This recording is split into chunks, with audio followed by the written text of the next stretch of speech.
2,000 years later.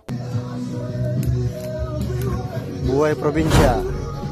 So yun mga idol, after namin pumunta dun sa Tayog Plaza, dumiretso kami dito sa aming kapatid na panganay para magluto, para banding na rin po mga idol. So dito po tayo sa sa Tayog Pangasinan.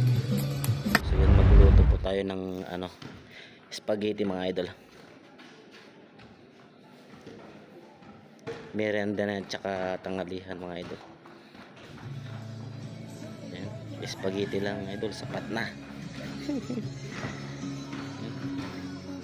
At dahil holiday naman po, so naisipan namin mamasyal. Pero bukas uwi na rin po kami ng Pampanga.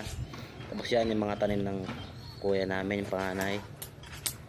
Tapos may mga alagang manok din po siya dyan, mga tanim tulad ng papaya. Ayan,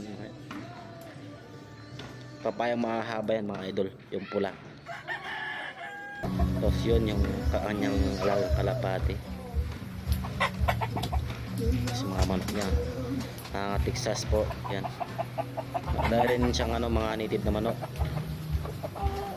Tapos ito po yung sa likuran nila mga idol, bukid. Sarap ng simula na dito pag talagang probinsya ng mga idol, no? Yan po ang buhay ng probinsya mga idol. Dalawa yung bulay. Sarap.